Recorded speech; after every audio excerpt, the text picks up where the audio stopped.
వి gold trusted gold buyers మీరు తాకట్టు పెట్టిన బంగారాన్ని విడిపించి ఈ రోజు ఉన్న మార్కెట్ ధరకు కొనబడును. మీరు తెర మీద ఉంటే ఏదైనా నవ్వించాలి ఆర్ అట్లీస్ట్ కవ్వించాలి అనుకుంటాం. బాపులో ఏం చేయబోతున్నారు? డెఫినెట్గా నవ్వించను. సీరియస్ క్యారెక్టర్ అది. నాకు కొత్తగా ఉంటుంది, డిఫరెంట్ క్యారెక్టర్. ఫాదర్ క్యారెక్టర్ చేయడం, ఏజ్డ్ క్యారెక్టర్ చేయడం, మళ్ళీ నాకో ఫాదర్, ఆయన కథ ఇది యాక్చువల్ బాపు అనేది. ఇప్పుడు ఇంతకీ మీరా బాపు ఆయన? నేను బయట నా ఫాదర్ ఆయన సుధాకర్ రెడ్డి గారు. అవును అవును, ఆయనే కదా బాపు. అవును, ఎందుకంటే ఆయనే ఇలా లేచి కూర్చుంటారు కాబట్టి. అవును, ట్రైలర్ ఆయన మీద కథ ఎక్కువ, అందులో ఒక ప్రధాన పాత్ర, one of the character. And me opposite Aamani గారు నటించారు. రైతులు, భూములు, రస్టిక్, రాబ్ బ్యాక్ డ్రాప్ అంతా అర్థమైపోతుంది. ఎలా ఉండేది ఇమ్మీడియట్ షిఫ్ట్? ఎప్పటి నుంచి మొదలు పెట్టారండి బాపు సినిమా? యాక్చువల్లీ లాస్ట్ ఇయర్ కరీంనగర్లో చేసాం వెళ్ళి షూటింగ్, అక్కడే ఉన్నాం. ఈ సినిమా స్పెషాలిటీ ఏంటంటే కథ నచ్చింది, నా క్యారెక్టర్ బాగుంది, కాన్సెప్ట్ బాగుంది, బట్ బడ్జెట్ లేదు సినిమాకి. ప్రొడ్యూసర్ డైరెక్టర్ వచ్చి ఇలా రెగ్యులర్ బడ్జెట్లో ఈ సినిమా తీయలేమండి అని అంటే, సరే నేను రెమ్యునరేషన్ తీసుకోను అని నేను తీసుకోకుండా చేశాను. తర్వాత డబ్బులు వస్తే ఇట్ అయితే ఇవ్వండి అని చెప్పాను. అలాగే ఈ సినిమాకి ఉన్న ఇంకో స్పెషాలిటీ ఏంటంటే క్యారవాన్స్ వాడలేదు. కరీంనగర్లోనే ఆ చుట్టుపక్కల వాళ్ళ ప్రొడ్యూసర్ గారి తాలూకు ఇళ్లల్లో ఉండి అక్కడే పడుకుని అక్కడే తిని ఆ సినిమా ఫినిష్ చేసుకుని వచ్చాం బయటకు. So you will be in that mood, ఆ అట్మాస్ఫియర్లో ఉంటాం అన్నమాట. ఎందుకు క్యారవాన్స్ వద్దనుకున్నారు?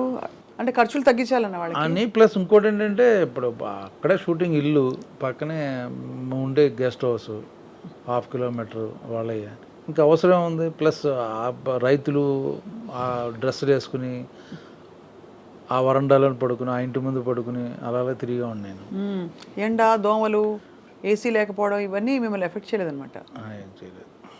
అయితే మీరు ఆల్మోస్ట్ చాలా ఈ సినిమా కోసం చాలా మీ మనసు పెట్టి చేసిన సినిమా అని అన్నారు. అవును. కాదు, రెమ్యునరేషన్ ఎందుకని తీసుకొని అన్నారు? బికాస్ బడ్జెట్, నా సినిమాకి బడ్జెట్ నా రెమ్యునరేషన్కి వచ్చేస్తుంది,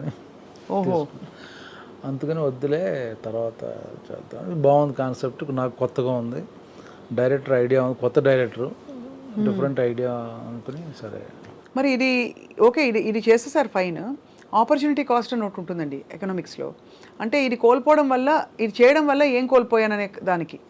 అఫ్కోర్స్ మీరు అన్ని లెక్కలు వేసుకోవాలని చెప్పట్లేదు, but I'm just asking, did you give up any opportunities దీనికోసం ఆ టైంలో? ఆ 15 రోజులు 20 రోజులు షెడ్యూల్ ఉంటుంది కదా, ఆ టైంలో ఇతర ఆపర్చునిటీస్ వచ్చి నో ఐఎమ్ బిజీ విత్ బాపు అన్నారా? ఒకవేళ వచ్చి వెళ్ళిపోయినా కూడా ఐఎమ్ ఫైన్ విత్ దట్. అలా అనుకునే అడ్వాంటేజ్ వస్తుంది నాకు. కొత్తగా బ్రహ్మాజీని ఈ కైండ్ ఆఫ్ క్యారెక్టర్లో మనం కూడా తీసుకోవచ్చు, అది ఇంపార్టెంట్ నాకు. కొత్త బ్రహ్మాజీని చూస్తారు అన్న ఇది. సో బ్రహ్మాజీ 2.2 అనొచ్చా ఈ క్యారెక్టర్లో? బికాజ్ ఇలాంటి క్యారెక్టర్స్ మీరు ఎక్కువ చేయలేదు. చేయలే ఎప్పుడు. అంటే ఇలా ఎక్కువ సీరియస్గా లేకపోతే కొంచెం ఫన్నీగా at the same time light హార్టెడ్గా చూసి అలవాటు మిమ్మల్ని. అందుకే ఇది కూడా చేస్తున్నాను. సో అన్నీ చేస్తాం, మళ్ళీ నెక్స్ట్ మళ్ళీ ఇది రిపీట్ అవ్వదు, then will be something else లాగా. సో ఎలా ఉండింది భాష అది నేర్చుకోవడం? ఈ పర్టికులర్ ఇక్కడే ఉన్నాను కదా 30 ఏళ్ళ నుంచి, భాష నేర్చుకోవడం తెలుసు. అంటే అలా కాదు, ఆ యాస రావాలిగా. ఆ యాస కొంచెం డైరెక్టర్ బాగా నేర్పించాడు, డబ్బింగ్లో చెప్పేవాడిని. సో ఆల్మోస్ట్ కొంత మ్యాచ్ అయ్యింది. పక్కనే ఆయన సుధాకర్ రెడ్డి గారు, బలగం ఆయన. సో ఆయన చాలా న్యాచురల్గా డైలాగ్ చెప్పినట్టు ఉండదు, మాట్లాడతాడు ఆయన. ఇటుపక్క ఆమని గారు, వాళ్ళిద్దరి మధ్య కొంచెం యాక్టింగ్ నేర్చుకుని బ్యాలెన్స్ చేసి చేశాను అనమాట. ఆమని గారు కూడా నేర్పించారు యాక్టింగ్ నాకు? ఆవిడ చాలా బాగా చేస్తుందండి. ఆవిడ కమల్ హాసన్ గారితో చేసిన, విశ్వనాథ్ గారు, బాబు గారి దగ్గర పనిచేసిన ఆవిడ. మీరు కూడా ఏంటి సార్ తగ్గేదేలే, అల్లు అర్జున్ గారితో చేశారు. ఎవరితో, ఏ స్టార్తో చేశాం కదా, ఎంత మంచి డైరెక్టర్తో ఆవిడ పనిచేసిందని చెప్తున్నాను. సుకుమార్ గారు కూడా మంచి డైరెక్టరే, మీరు ఎక్కడ కూడా తగ్గేదేలే మళ్ళీ చెప్తున్నాను. అంటే మీ మంచితనం, I'm just trying to complement you on behalf of the viewers, because మీరు ఒక లాంగ్ కెరియర్లో సస్టైన్డ్ పర్ఫార్మెన్స్ ఇస్తూ కొనసాగారు మీరు. So how do you feel looking back? అరే ఇంకా ఇది చేయలేదు, బాగా ఎన్రోల్ చేస్తాం రా, ఇలా రకరకాల ఫీలింగ్స్ వస్తాయి కదా, అలా ఏమైనా వచ్చాయి మీకు? Actually to be frank, I'm just average యాక్టర్ని అని అనిపిస్తుంది మీకు.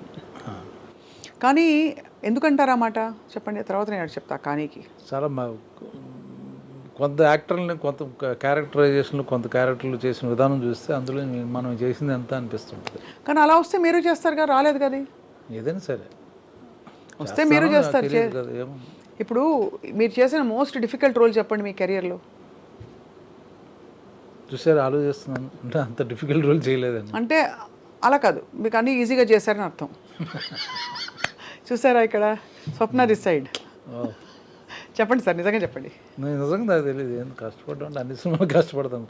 కొన్నిసార్లు ఫిజికల్గా కష్టపడాల్సి వస్తుంది.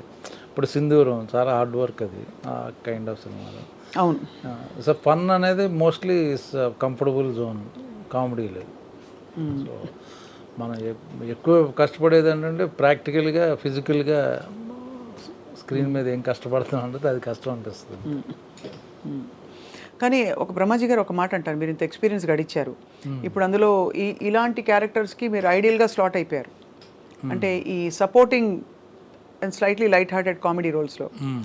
సో మీకు ఏజ్ ఎలాగో పెరగలేదు, కాలక్రమంలో మీ ఏజ్ అయినా పెరిగిందా?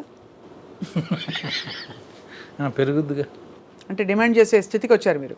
డిమాండ్ నేను ఎప్పుడు చేయను, ఎప్పుడు అంత అటు ఇటు కంఫర్టబుల్గా వెళ్ళిపోతాను. What ever it is, you just take up the opportunity and it's not important that much.